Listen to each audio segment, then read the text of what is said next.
이번 주 말씀 묵상입니다. 오늘의 말씀은 아모스 5장 14절 말씀이에요. 너희가 살려면 선을 구하고 악을 구하지 말아라.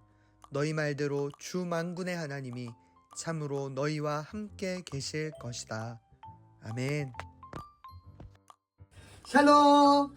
예수님의 이름으로 사랑하고 축복합니다. 어제 우리는 하나님을 믿는 사람들이 따라야 할 선명한 기준이 있다는 것을 배웠어요. 예수님을 마음에 모시고 사는 하나님의 자녀인 우리가 따라야 할 기준이 무엇이었죠? 맞아요. 우리 친구들이 잘 기억하고 있는 것처럼 바로 하나님의 말씀이 기준이에요. 북이스라엘이 여로보암 2세가 왕이었을 때 정치적으로도 경제적으로도 정말 풍요로웠어요. 나라가 점점 강해지고 부유해지니까 사람들이 하나님의 말씀을 좋아하기보다 돈을 좋아하고 권력을 더 좋아하게 됐어요. 근데 문제는요, 지도자들로부터 먼저 잘못된 길로 가기 시작했다는 거예요. 그들은 하나님의 말씀을 기준 삼고 살지 않았고 오직 나 자신만을 위해서 온갖 나쁜 방법으로 재산을 끌어 모았어요. 돈과 힘이 더 중요해 보이니까 하나님을 떠나도 전혀 무섭지가 않은 거예요. 정말 큰일이죠? 그런데 지도자들이 이렇게 하니까 모든 백성들도 다 그 악한 길을 따라갑니다. 하나님과 멀어진 삶을 살면서 자기보다 더 힘없는 사람들을 전혀 돌보지 않았어요. 하나님은 하나님의 사람 아모스 선지자를 그들에게 보내십니다. 그리고 그들의 죄를 경고하셨어요. 그런데 하나님은 그들 모두의 욕심과 악한 죄를 경고하시고 끝난 것이 아니라 다시 한 번 더 은혜의 기회를 주십니다. 하나님이 아모스에게 주신 말씀이 있어요. 바로 오늘 본문 말씀인데요. 너희가 살려면 악을 버리고 하나님의 선을 따라라.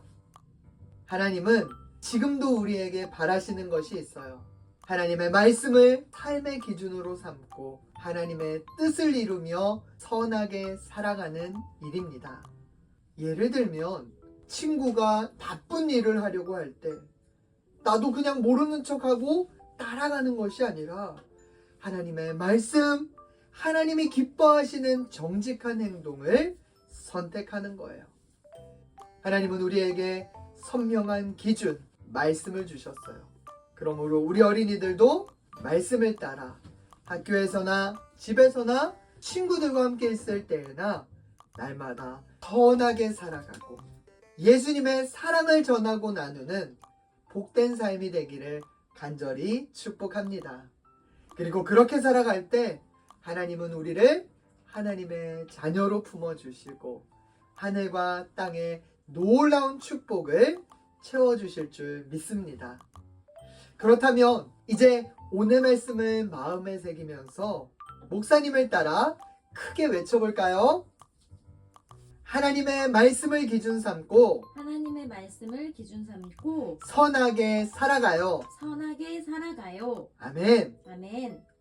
우리 모두가 하나님이 기뻐하시는 하나님의 말씀을 기준 삼고 사는 사람들 되기를 간절히 축복합니다. 함께 기도하겠습니다. 사랑의 하나님, 오늘도 우리에게 진리이신 하나님의 말씀을 주셔서 감사합니다. 이 말씀 붙잡고 살아갈 때 오늘 우리의 삶을 통해 하나님이 기뻐하시는 선한 일들 일어날 수 있도록 도와주세요. 예수님의 이름으로 감사하며 기도드립니다. 아멘. 고마워요. 사랑해요. 축복해요.